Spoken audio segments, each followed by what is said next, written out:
Good morning. Thank you for being here on your Saturday morning. We appreciate it. Also, thank you to our legislators for being here on their Saturday morning.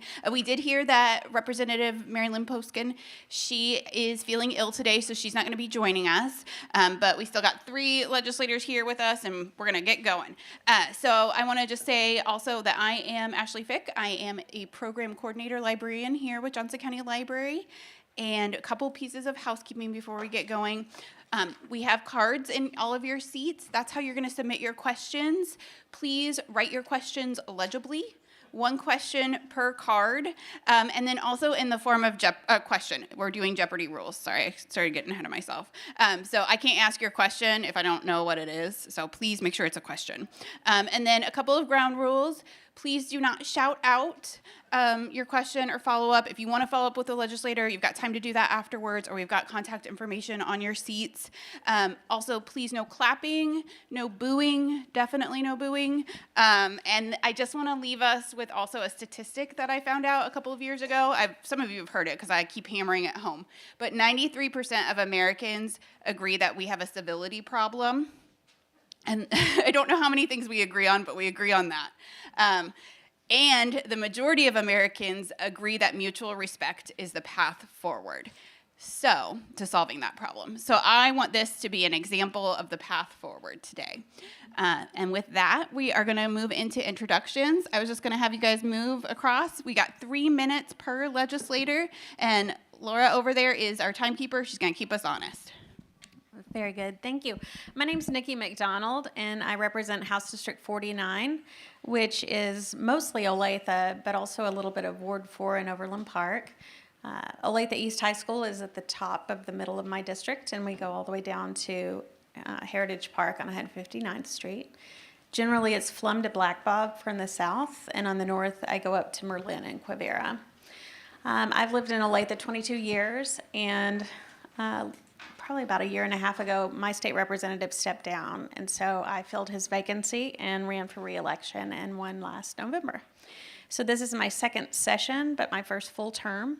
My background, long ago I was a teacher. I have a bachelor's in elementary ed and a master's in early childhood development, and I taught for a few years in Northwest Arkansas and also in Olathe, first grade and English language learners. And then I became a stay-at-home mom. And I never intended to be a politician, but sometimes life comes at you fast, and I actually do enjoy the work. I serve on the Education Funding Task Force, which is a new task force. We're supposed to come up with a new school finance formula before July of 2027.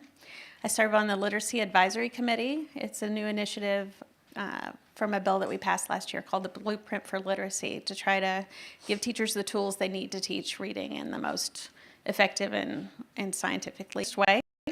And then day to day, I serve on Health and Human Services Committee, the Financial Institutions and Pensions Committee, and Education K-12 Budget Committee. So my jam is education. I really do enjoy health committee, and I am learning about financial institutions and pensions. That's a very new topic for me. So I'm happy to be here. Thank you so much to our hosts.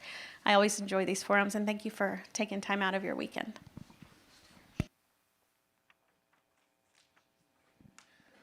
Hello all, my name is Dan Osman. I'm the representative for District 48. So first of all, I wanted to thank Ashley as well as Johnson County Library League of Women Voters for putting this on. I think this is my 3rd time coming to this event here. And thank you all for coming out today. Judging by what it was last year, I think that there's even more people this year coming out. So thank you for taking time out of your Saturday to come to this. I am, as I said, the representative for District 48. That goes from 119th Street to 159th Street, Schweitzer to Metcalf. So if you were to take one of your papers and make a paper airplane, give it a good toss, you could probably hit my district going that way. So yeah, this is my 3rd term in the legislature, and this year I serve on Commerce, Labor, and Economic Development. I serve on Fed and State. That's a new one for me this year. I'm the ranking member on Judiciary. I'm also on Rules and Journal, and I recently got into as the Democratic leadership, so I'm the policy chair for our caucus. And so I help to work with all the other legislators in the House and sort of craft our policy, as well as work with the ranking members as well to try to figure out what strategies we want to do going forward. So I'm happy that, I guess there's only 3 of us here today, which means that, number one, a little bit more thorough talk, I suppose we could do, and more in-depth conversation, but also it means we're kind of on the hot spot even more this year. So thank you very much. Good morning, everybody. I'm State Senator Cindy Holscher. Thank you all for being here. Thank you, League of Women Voters, the libraries, for again hosting this event.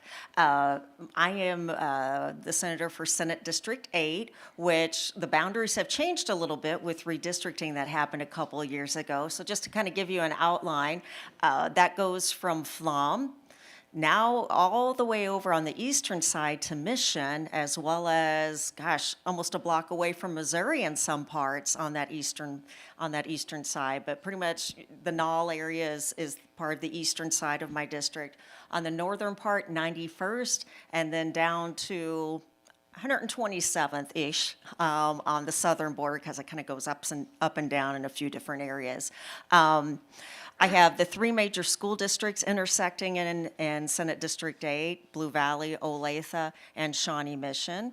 And it's a very robust area. When you think about that whole corridor, and the area I serve is completely Overland Park. When you think of that whole corridor along 435, all of the hospitals, Children's Mercy is in my district. The old Sprint campus is in my district, Black and Veatch. So a very, very busy area in terms of business and economic growth. I actually started out in the House in 2017, did 2 terms there, then crossed over to the Senate in 2020, ran for re-election this past year. My committees have changed a little bit, though. From where I was last time. You may have heard of the DOGE committee on the federal level. Well, the state decided to start one of those in the legislature this year. So I did pipe up very quickly and said I'd like to be on that mainly because I want to see what's going on as far as the targets, so to speak, for that committee. And we'll probably talk a little bit more about that later as we talk about some of the bills that have been coming through. But we've had some very concerning bills come through that committee, and that's partly why I wanted to be there. I'm also the ranking on public health. I think I have served on public health ever since I've been in the legislature, so an area that's very important to me. I'm also this year on Ways and Means, which is essentially the budget work. That's a new one for me. And gosh, where else did I get switched to? Oh, utilities. I had never served on utilities before, so that's another one. And I'm really enjoying that one. When you talk about, all the different things going on in our state and how it affects other states. Additionally, I am the whip for the Senate Democratic Caucus, so my job is to make sure that people in the caucus are aware of the bills and that they have enough information essentially to cast their vote and answer questions for them. And then on the really important issues, make sure that we kind of have a consensus and we're on the same page in terms of, what our agenda is and what we're moving toward. So that is it. Time is up for me. So go ahead, Ashley. Can we as a state afford Senate Bill 47, a voucher program for private schools? How much will it pull from public schools?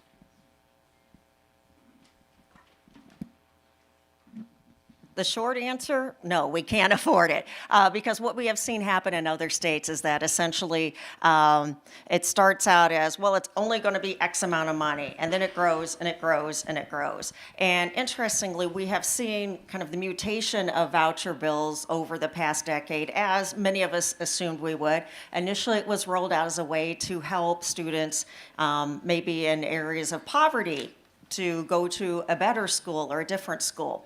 Well, of course, the issue there is that, if you're a child living in poverty, you're probably not going to have transportation to get you to a better school 30 miles away. So then the next year, the voucher program became, well, we got to expand it a little bit to make it easier for other people to use the program.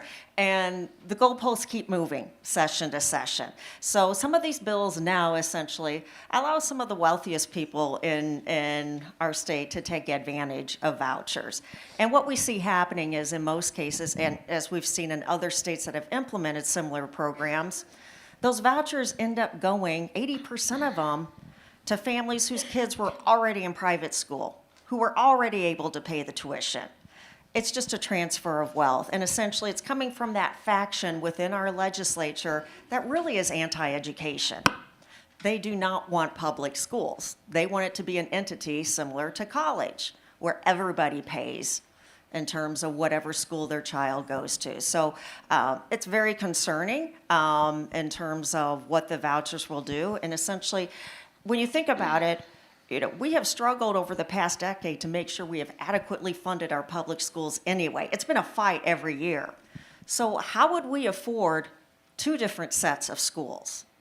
It's not going to happen. It's just going to take money away from our excellent public schools. I did a little math before I came because I knew this would be an important question.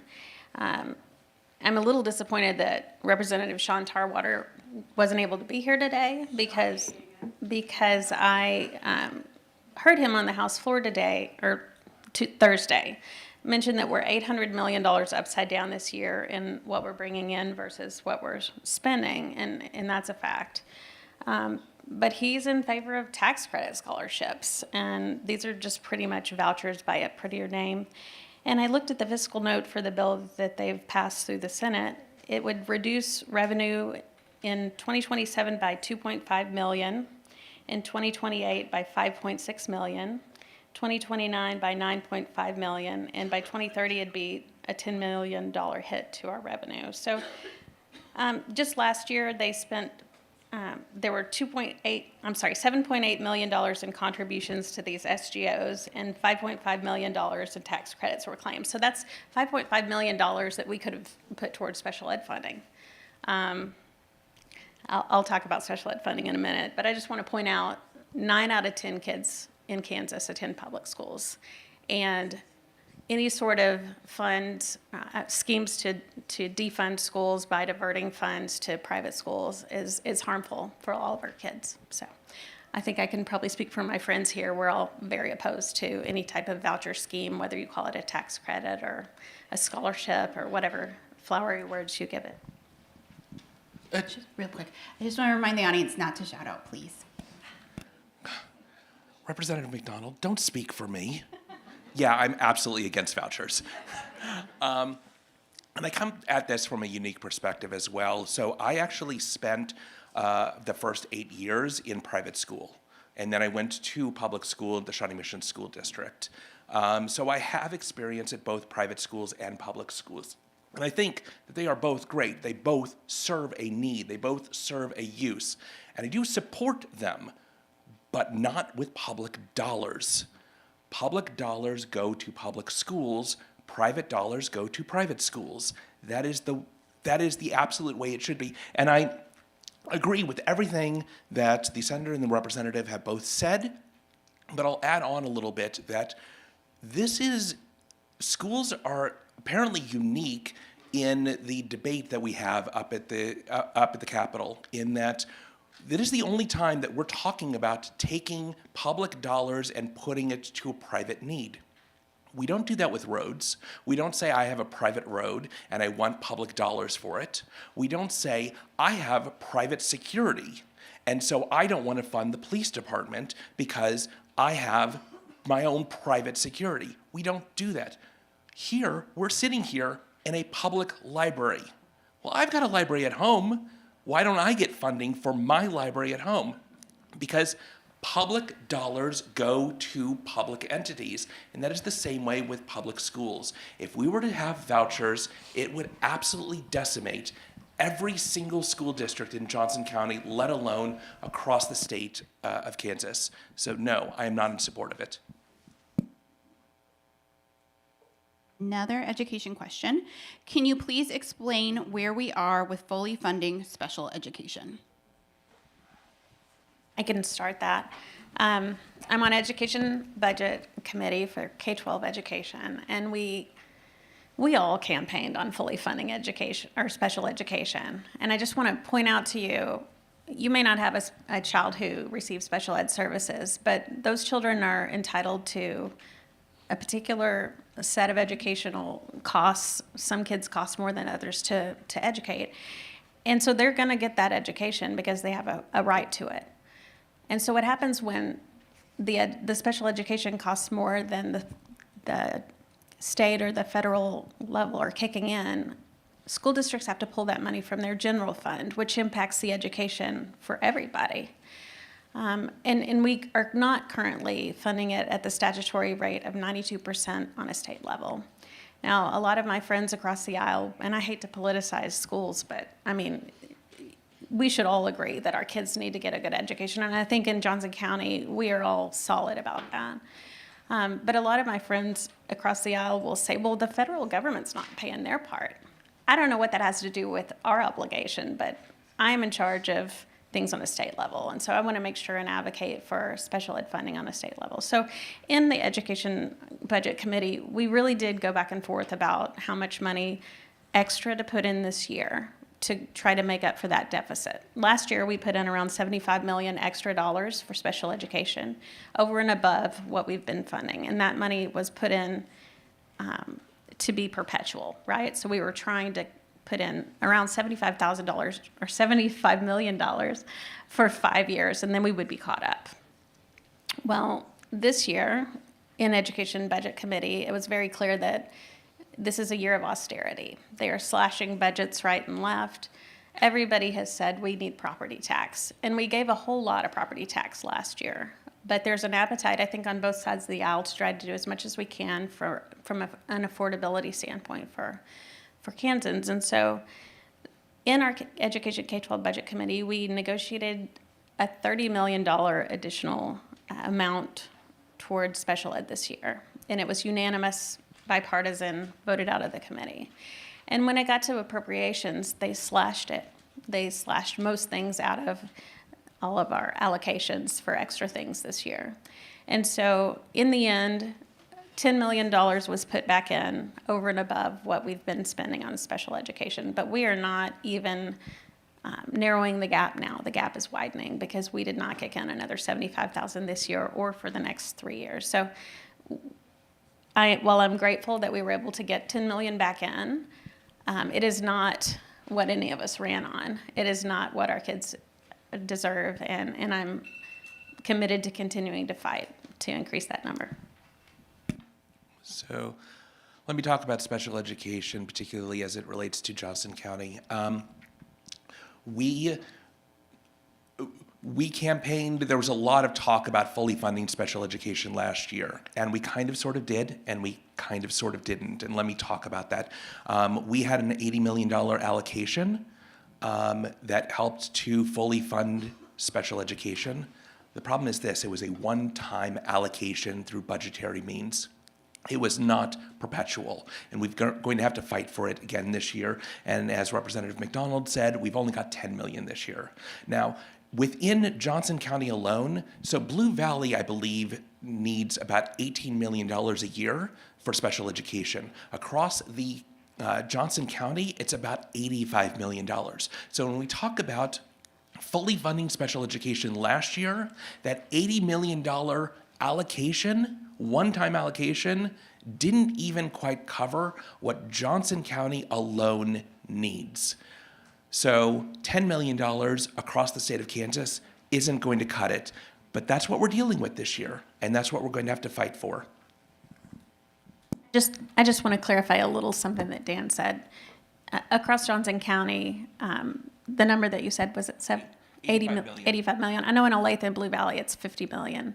That is just the excess cost. That's the amount we had to pull out of general funds over and above what the state funds for special ed. So special education costs more than 85 million in Johnson County. That's the amount we took out of general fund to plug that the state should have been paying.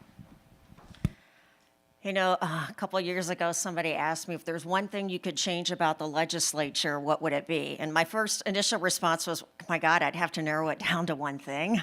But honestly, the thing I would change was I would change that we have to fight so hard just to barely fund our schools every year, because that is consistently what it's been.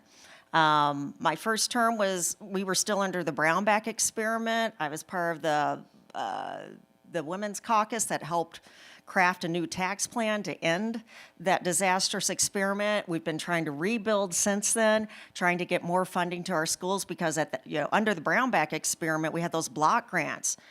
And it was a very, very difficult, challenging time for our schools. So we've been trying to rebuild from that. But every year, every session, there's a new assault on our schools and the funding. And we have to fight like crazy just to get our schools, like I said, we're not overfunding by any means. I mean, we're at that bottom range of adequate. And I think people forget about that, because some of our friends across the aisle start saying things like, well, we can't just keep throwing money at our schools. Well, we were severely underfunded for so many years. Just to get to adequate doesn't mean that we're completely doing the job. So, and again, to the point mentioned earlier, when we don't fund special education, it comes out of those other buckets. It comes out of those buckets in terms of the budget that's used to hire teachers, for transportation, for supplies. So it hurts the entire school. It hurts the entire district when we don't fill that bucket for special ed. So, and here we are again in this year. We have the revenues there, and yet the big fight is, well, we can't put all this money in our schools because when we get down to it, there are tax proposals out there that essentially will cut taxes for the wealthy. And you know what? I struggle with this every year, thinking the most important thing we do on the state level is fund our schools to help our kids have a bright future. And the fact we have to fight so hard for that basic institution, it kind of boggles my mind every year, but that's where we are. And so I just want to make sure y'all keep in mind that we need your backing as we are working to fund our schools, as we are working to fund special education, because that movement out there to defund our schools and to privatize is very big. And it's right here in Johnson County. It's not in other parts of the state. It's right here in Johnson County as well. So like I said, this will continue to be a big fight this session, and we're going to need your backing. One more K through 12 question. What is the plan to help families that cannot afford school meals but make too much to qualify for free and reduced lunch?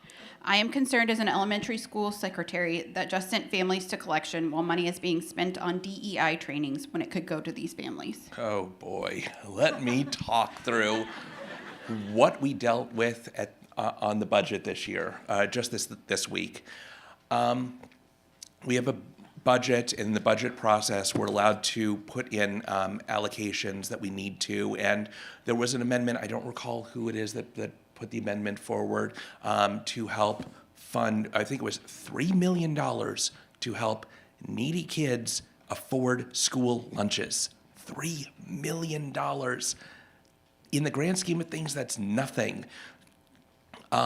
And I got up at the well and I talked about, so I've been on a school board for 6 years before coming into the legislature. And this was a school district that was at 80% free reduced lunch. And by state statute, they went up to 100%. These were students that, if this might have been their only meal for the day. We had summer school partly because we knew if we didn't have summer school, some of these kids wouldn't eat during the summertime. That is how bad it was. And that's how bad it is across different districts in the state of Kansas. $3 million, and it basically failed along party lines. And I don't know what we do and how we move forward from here when something like this, which does affect every single district in the state of Kansas, I don't know where we go from here where we can't even put that as a budget allocation. I'm a little concerned by something I heard mentioned at the state school board meeting a couple weeks ago. There were serious conversations by state school board members about considering not receiving or not allowing federal funds to come into our budgets at all. I mean, imagine the implication of that. I think the elephant in the room politically, in any room you go into, is the chaos at the national level. All of this uncertainty, USAID cuts are going to seriously hurt our farmers. Our federal research grants from K-State are being frozen or cut. Haskell University has laid off teachers and they don't have enough to cover the classes they have. All of this national uncertainty, it's gonna factor down to having conversations like that in state school board where they are seriously talking about not taking state funds. And I saw on the news last night, our president threatened Maine's governor with taking away their federal funds if they didn't do whatever bidding it was that he had that day. These are scary times, and children are hungry right now. And when we do small, that really is a small portion of the budget. These are kids who qualify for reduced lunch, and we just wanted to pay that part so that those families would not be overburdened. And it was a non-starter in every conversation we had. Yeah, interestingly, when we start talking about free school lunches and some of these committees, the conversation turns to, well, we can't just be handing out money left and right. And, it strikes me that that is often mentioned because, when you look at something like TANF, essentially assistance, for people living in poverty, or SNAP benefits, I mean, we don't just hand out money left and right. It's a 31-page form a person has to fill out for eligibility. There's all kinds of checks in place to make sure people are actually poor who should be receiving this. But, the thing that comes to my mind when we're talking about free school lunches, and I'll say, when I pose the question to my constituents, once in a while I'll put something on Facebook or social media just to ask, how do you feel about this? Overwhelmingly, people support free lunches for kids at school. Overwhelmingly. I'll get one person maybe out of 100 who pushes back saying, well, I don't think we should be doing that. But again, it seems pretty basic. If we're going to compel children to go to school, we should provide the things that are needed during the course of the day, because we can compel a child to go to school, but we can't make the parents provide lunch, send lunch for them. They probably can't. If they can't afford the $2 lunch, they probably don't have the things at home needed to make lunch. So what I'm saying is, if we are making it so that kids go to school, we should provide all of the supplies and not assume that, other people will provide those things. Because I will tell you what often happens then is teachers are keeping snacks in their desk to help these kids who maybe come from a home that just doesn't have enough. So again, it's one of the arguments that kind of makes me scratch my head every year in terms of why we don't just go ahead and do this. If we provide desks for children to go to school, lunch is part of their day. We have a lot of budget questions, like a lot. Sounds like federal cuts are coming big time. How will these affect state budgets? The thing to think about, and this is a little bit scary, the federal level has more guardrails than the state level. And that should concern everybody here, because that means if your legislators think you're not watching, they're probably going to vote for some very nasty cuts. And I'll go ahead and talk about that DOGE committee now, because like I mentioned, once the DOGE committee was started on the federal level, the state level said, hey, we should have one of those and really look for waste in the government and ways to cut spending. What that has really turned into is a way to essentially try to find a means to cut benefits, to cut services, things that are out there. And I will tell you, it feels like the foundation has been laid from the beginning. There are a number of folks on this committee that do not like public health or KDHE. So that seems to be in their crosshairs as far as what can be done to reduce or just eliminate KDHE. And, we need to seriously think about what the implications are in terms of public health and what it does in our communities, in the respect that, they are an entity that helps keep some of these disastrous situations at bay and protects us.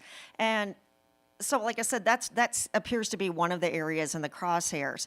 The other one, again, is benefits like SNAP, TANF, benefits for the poor. And we have sat through a couple of different hearings where it was talked about, well, we have people who are receiving assistance that might be double dipping in another state. We have no evidence of that happening. It's anecdotal. Yet the anecdotes are being used to craft legislation to make it even harder for the poorest and the most vulnerable people in our communities to get assistance. So rather than DOGE being a way to actually look for waste, it looks like it's just being used to trim services out there that are very important to our communities and very important to the vulnerable. I really wish I had an answer for your question. When I ask people who are smarter than me at work, how is this happening? Like, how does this impact your agency? There's a blank stare because they don't know. And I think a lot of them are afraid to speak up because they worry for their jobs. In many ways, much of what frustrates me with this job is the dereliction of duty for our federal level. They won't make hard decisions about controversial issues, guns, abortion, any given number of things. And so it trickles down to the states, and we have to try to figure out how to deal with it. And let's just take guns for an example real quick, or marijuana. Like, I can do something in Kansas that I can't do in Missouri. We need a standard across our country, some basic expectations. And this is just the latest example of basic expectations being eroded. Our checks and balances are out of whack. And I wish I could sit down here on a Saturday morning and tell you guys everything's going to be fine. And maybe it will. I don't know. But I don't know how to answer the question about what are these federal funds, threats of federal funds being taken, going to do to our budget. It's hard to say. But there are a lot of things on our line items in our budgets that are matches. So if the federal government will give us money as long as we kick in an equal amount. So we carve out to make sure we can maximize all those federal dollars. So at this point, I have not heard, when we did our budget, of specific things that impacted large things in our budget, but I'm also not on the budget committee. So I'm sitting here thinking, and I also don't quite have an answer. I don't. It really feels like the federal level is changing every single day. And what happens there changes every single day, and funding does or doesn't change every single day. And it is hard to keep up, and it's particularly hard to keep up in the state of Kansas because we're a part-time legislature. We're going to be adjourning effectively the end of March. We'll come back for veto session, but we're effectively adjourning the end of March. That leaves 9 whole months where things could radically change, and we're not there to help correct or steer the ship. And that does scare me. I don't know what we do to rectify the problem. I actually have, I had an elected official that I met from Manitoba, Canada over the summertime. And he reached out to me yesterday and was like, we're concerned about tariffs up here in Canada. And we need to know, what is Kansas thinking? And how do we relate and how do we deal with this situation? And we had a long conversation. At the end of it, we're like, we don't know the answer to this and how we help rectify this situation. But I'll try, and I'll work with you, and we will weather this together. I often joke that when you come out to one of my town halls or an event like this, that you might want to bring alcohol or chocolate because sometimes it's pretty serious because we are talking about very serious stuff. So I see y'all didn't take my advice. It's donuts and coffee. I will jump back in on that whole DOGE element that we have going on this year. You all may have heard there was a bill that was brought through that committee that essentially says for people receiving food assistance, the proposal is to not allow them to use any of their assistance on candy or sodas. Well, and we were told, well, this is because, we have this diabetes epidemic and it's a health concern, and, we need to make sure that public funds are not being used for things that are unhealthy. Well, okay, interestingly, when you break it down, you look at people on assistance versus people not on assistance, there's no difference in diabetes. I mean, it's an issue for everybody. So my contention was, well, if this is a problem, why aren't we addressing the root of the issue? The corporations and the aggressive marketing that they put forward. Why isn't something being done there? And they say, well, maybe that'll happen, but this is what we have to do because this is public money, taxpayer dollars being used. So my friend Jared in the House committee mentioned, well, what about us as legislators? We receive assistance. So I decided to wait until the bill was brought to the Senate floor, and I brought forward an amendment that basically stated that because we as legislators receive assistance, we receive a per diem when we're in session to be used for food and lodging. My contention was, if we're going to put these rules on poor people receiving assistance, we should have to live by them also. Now, interestingly, guess what? That didn't pass, that amendment. I did hear people, some of my Republican friends, a couple of the back rows, say something to the effect of, she's right. Yet they voted against the amendment. But again, that whole thing to me smacked of rules for thee, but not for me, is really what it felt like. And again, that seems to be a lot of the effort going through the DOJ committee. To Nikki's point on $800 million more in spending than revenue this year, current estimates show reserves dwindling to $152 million by 2029. How do we get back to an annual budget surplus? Well, just real quick, this year we have undergone a different budget process. Historically, the governor would work to come up with a budget. She would send it about this time of the year to the legislature, but they started having meetings early on. And instead of funding everything we funded last year and then deciding what else we want to spend, they went back to a base budget. And anything that was not already in the budget to be there year after year, any provisos we put in last year, like one-time money, they took it out.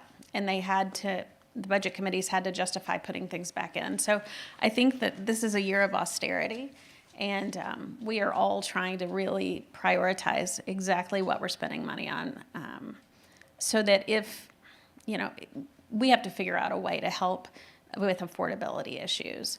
What's frustrating to me, though, is we do not seem to be focusing on solving those problems. Our first bill was to undermine medical decision-making. Another one was, this week we're pushing an NRA curriculum.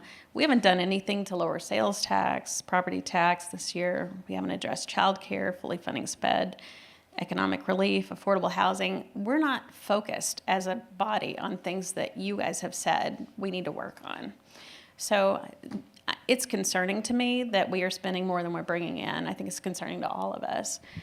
We are statutorily obligated to fund schools. And I want you to know we are only funding them at the current levels are a restoration of the 2009 funding, just with an adjustment for inflation. So we're not having a Cadillac of all school systems, right? We're driving a Pinto around. And public education is not a guaranteed Cadillac. Special education is not a guaranteed Cadillac, but it's an adequate and equitable access to schooling. So I don't know that I really answered your question. It is a big concern, and I think we are obligated to not.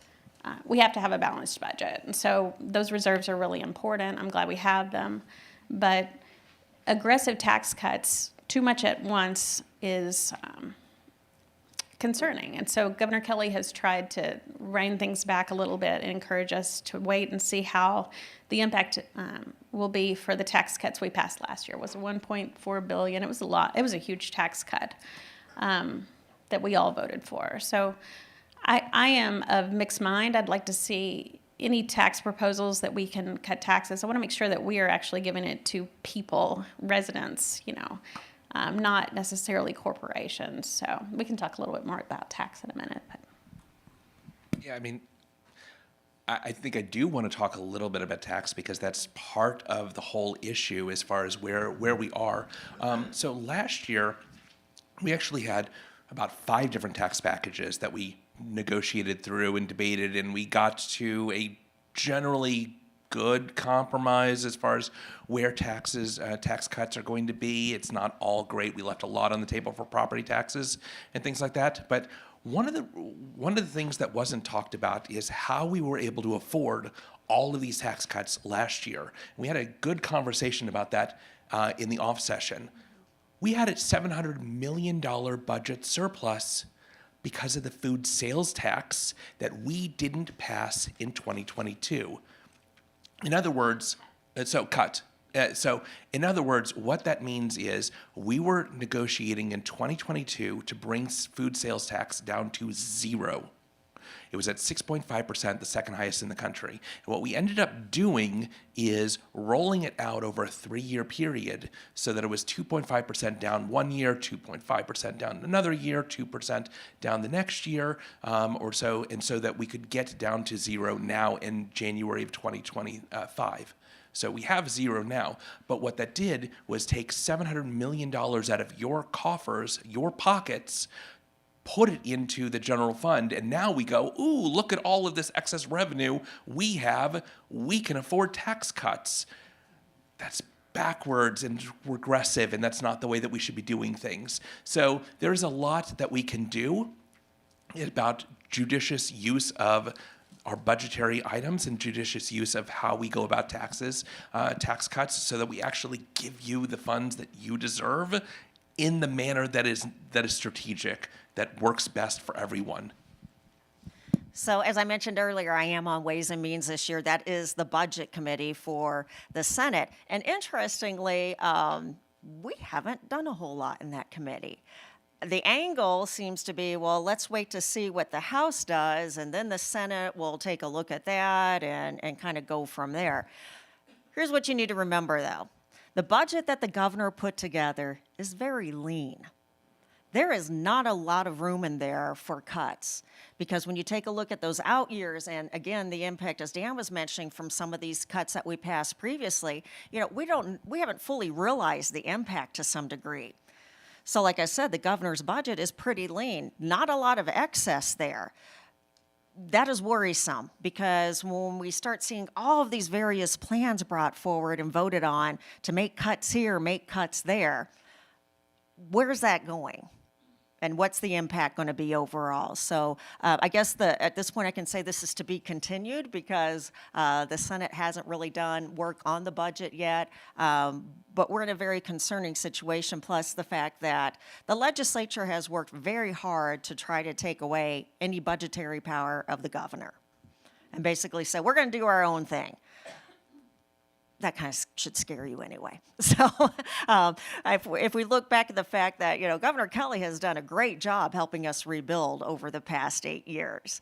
We still have members in the legislature that were people who crafted the Brownback experiment that want to go back to that. I will just say I have a lot more confidence in Governor Kelly's ability to put together a sound budget than the legislature. We still have some budget questions, but I want to get to some of our other questions too. How are you promoting gun sense legislation? Is there any hope for the secure storage bills? I just want to jump in real quick and say that one thing I noticed, I was preparing this morning before I came in, and I was looking really closely at the budget. For this year and the next 2 years, there's $20 million being given to this no bid contracts group called Zero Eyes, and it's like an AI that commandeers your cameras in public, I guess, municipalities and schools, and you have to buy in per camera, and AI can figure out if someone might be holding a gun, and then it alerts a person who's staring at a bunch of screens, and then they can call immediately local law enforcement. And there's an error rate. It is manned by veterans or previous law enforcement. We had a big hearing on it. And then in the end, Governor Kelly vetoed it last year, but they've stuck it back in the budget. Not just, I think it was $4 million last year. Now it's $7 million this year, $7 million next year, $6 million the following year. And this is not necessarily proven technology. There is an error rate, and it's very concerning. So I'm not sure if she will line item veto that again, but she might. We have introduced safe storage bills this year. We've introduced red flag laws as a bill this year. Red flag laws effectively are if you are unsafe, if you are a part of it, if you are convicted of domestic violence and you are a threat to yourself or others, you can have a judge temporarily take away your guns so that you are no longer a threat for a small period of time. We've gotten no hearings on either of those things, as well as any other common sense, gun sense legislation. On the flip side, there have been a couple of other bills. One is called the Eddie Eagle bill. It is come through 3 times, as far as I'm aware, maybe 5 times, and it's basically it mandates that that school districts use the NRA's version of education, Eddie Eagle, for their K through 12 or K through 7 program. And personally, I have no real thoughts one way or the other as to the effectiveness of the Eddie Eagle program, except that the government should not be dictating, number one, what school districts do on a policy level. Absolutely not. I'm very much against that across the board, regardless of what the subject matter is. School boards have that ability to make those decisions. But the other thing is this: we don't, as a legislature, where we shouldn't be giving, by law, in statute, a contract to an entity. It should be up to the school districts to make the determination, and they do. Under current law, that's exactly what they have. They have the ability to go with any educational group that they wish to, and we are going to mandate that they do the NRA. That seems very backwards. The other one is there's a constitutional amendment to make sure that not only is our guns a fundamental right, but ammunition as well are a fundamental right. And that strict scrutiny, which is the highest level of scrutiny that you can have, is what determines whether a piece of legislation should go against this constitutional amendment. Again, we had this hearing in Fenton State where I'm a part of, and I asked the question, I was like, I understand you want to make sure that there is no infringement of your rights moving forward. I get it, I appreciate it. I will ask all of the proponents, is there any legislation coming out of the Kansas Legislature in the last 30 years that you feel infringed upon your right to own a gun or to own ammunition? Not a single proponent could cite a single example of any law that we passed that infringed upon the Second Amendment rights. And yet we're pushing further and further. Just to follow up, there have been times over the last 2 years when I've been there that we have tried to amend bills to add some sort of common sense gun legislation or even just debate it. And we were immediately shot down. And I just want to say I am a lifelong gun owner. I was raised by hunters, veterans. I believe in common sense gun safety. My daddy taught me to lock up my guns in a separate place for my ammunition. All of these irresponsible gun owners are making us look really bad. And I would say at work, there are many irresponsible gun owners on the House floor making us look bad and feel unsafe. And some of you might have seen something in the news this week about some threats on the House floor. I will just say there is no law like preventing people from carrying guns in the state capitol. It's disturbing to me the amount of time these legislators spend loving on their guns and bragging about which guns they're carrying. And there have been times when I have walked from my seat to leave the House floor, and I have looked down as I walk past a legislator, and a pistol will be stuck just down in their pants when they had their coat taken off, their suit coat off. This is a really weird work environment. These are not always rational people. And I believe in the right to bear arms, but I think there should be some reason exercised, and I don't see that at all. So when you ask what we're doing to promote common sense gun reform, again, I wish I had an answer for you, but we can't even get them to have the conversation. Just wanted to pass along, Senator Holscher had a family emergency pop up and passes her apologies for needing to leave early. So with the passing of Senate Bill 76 for our schools, transgender students are indisputably targeted and bullied. Bullying on social media, sorry. My cards are falling and I'm messing my question up. Let me start again. With the passing of Senate Bill 76 for our schools, transgender students are indisputably targeted and bullying on social and systematic level will increase. I am a full-time overnight suicide hotline responder for Kansas, and I'm deeply concerned for both my safety and the current administration, as well as the safety for our children. Could you please talk more about what you are doing to protect our transgender children? Yeah, I'll take that one to start. So I sit on Health and Human Services Committee, and I did last year too when we heard the same bill. And there have been very few things I've been through in this lifetime that have been so disheartening. And I know that I am not powerless because of the seat that I sit in, and I'm able to ask the questions that need to be asked and get what needs to be said on the record to ensure that future lawsuits will be able to help find some justice for people involved. But we can't stop bad legislation this year. They have rammed it through so fast. I think we tried in committee 12 amendments. They shot every one of them down. A Republican put an amendment onto the bill that would make this law that passed and is now law. It would have gone into effect in July, and his amendment made it go into effect immediately. So they passed that amendment. But any amendment I passed trying to protect our educators failed. This law doesn't just hurt transgender children, although it does.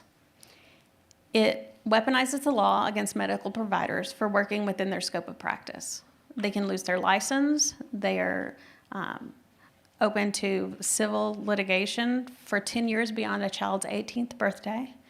They are prevented from having malpractice insurance. Educators, school social workers, any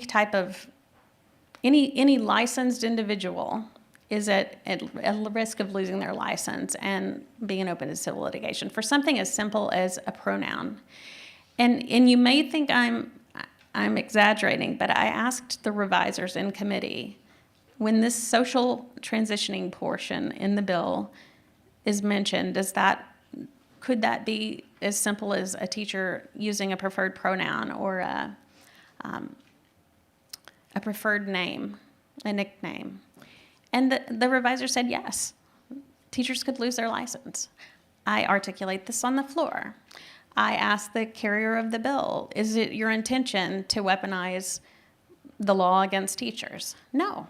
That was his answer, no. But yet they won't let us amend the bill to protect teachers. And don't even get me started about parents should be able to make decisions with their medical provider for their children. Hard stop. It's not our business. We are not physicians. And even those of us who are physicians have no business interjecting ourselves into those private decisions. So at this point, it's in the hands of the courts. I am pretty confident that everything that needed to be said on the record for future lawsuits was said. We made them say the quiet part out loud, and I'm not real sure how they sleep at night. This will be a very damaging law. I agree with everything as well. We all just got out of a very tough campaign season, and we heard from our constituents, and I can just tell from my constituents, they want good schools. They want lower taxes, lower property taxes. They want a good community. And talking with my colleagues all across the state, that's basically the same thing. They are scared about prices rising. They're scared about inflation. They're scared about not being able to afford the essentials. And this bill was the first thing that we did, the first bill that we passed, the first bill that goes into law. That is not our priority. And it's hypocritical as well. I mean, there's the surgery aspect, which, by the way, is not happening in the state of Kansas. But we pointed out on the House floor as well, you can have breast augmentation surgery for your 16-year-old daughter, perfectly legal. And yet surgery as well under this law isn't available for transgender. And again, it's not happening, but the disparity between those. There are drugs, legitimate drugs that are being used for growth and hormone issues for teens that are still legal, but not legal for one specific purpose. That is weird. There's, again, as far as gender-affirming care, and this is what it's called, gender-affirming care, it goes all the way down to the question of, today a student comes in and says, I want to be called Jim. You're like, hi, Jim. Now, under this law, a teacher saying, hi, Jim, can get them fired. That is really bad legislation when you're just trying to help kids sort out and figure out who they are. I talk about as well, I talked online, what can we do?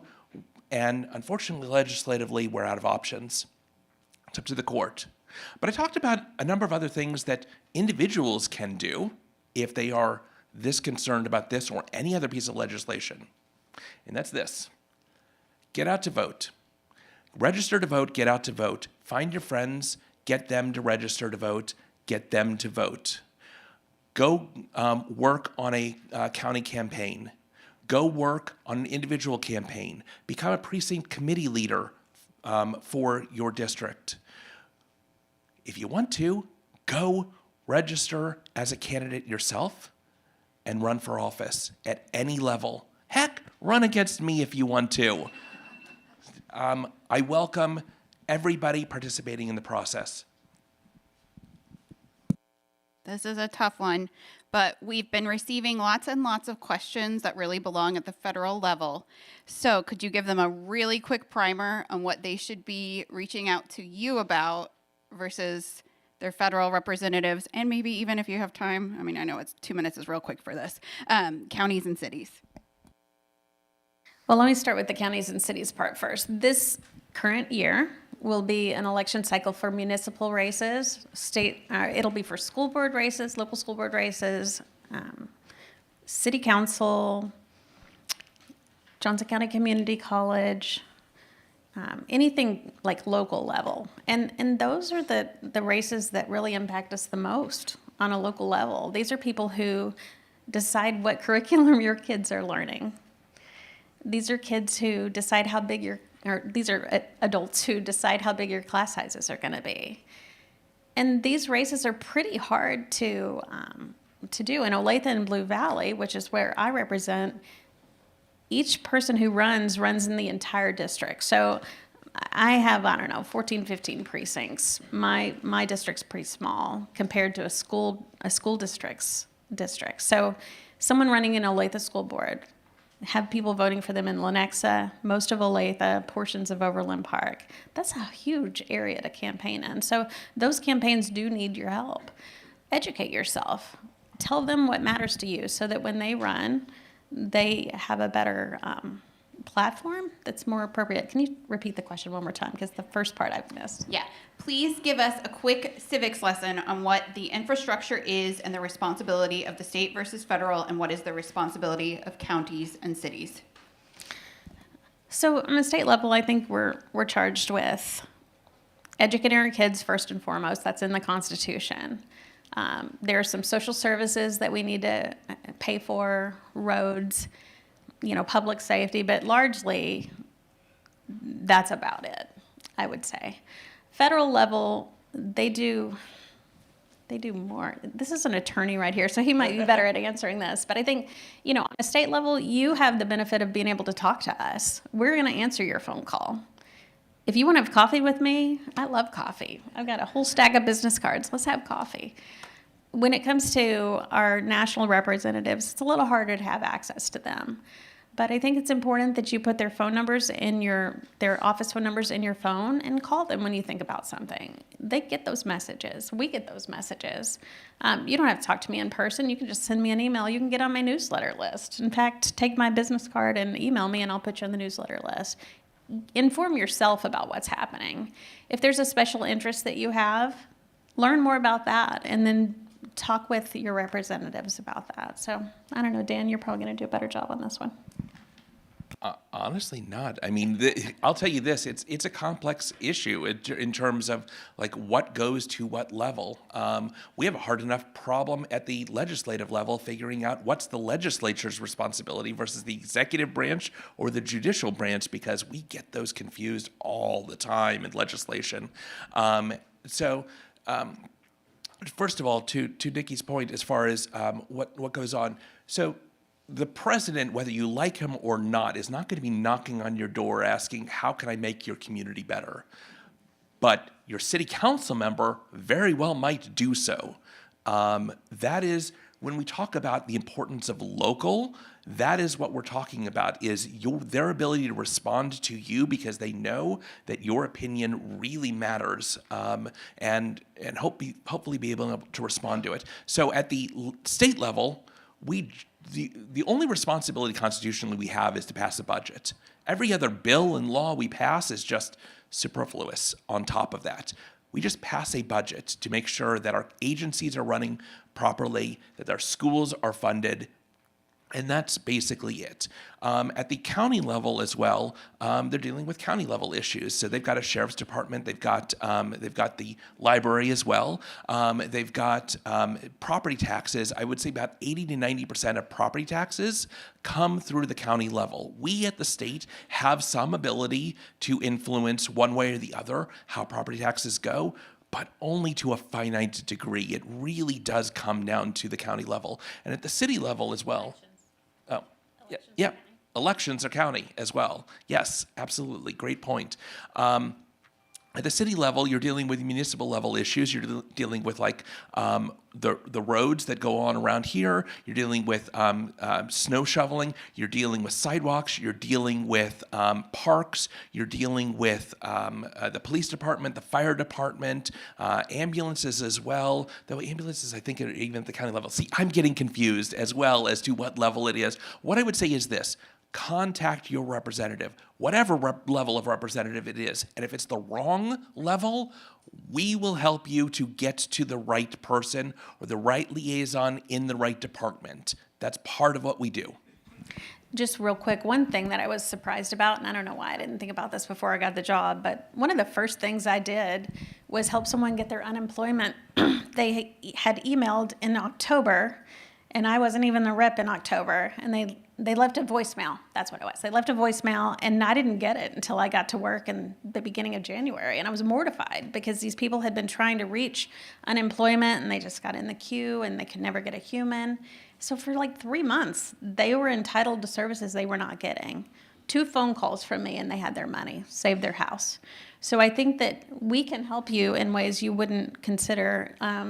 Just this week, I helped someone get their unemployment that they were entitled to. It's just hard to work this system, and like it or not, we can expedite things. So reach out to us. Even if we don't know how to help, there are people we can ask and get you in the right direction.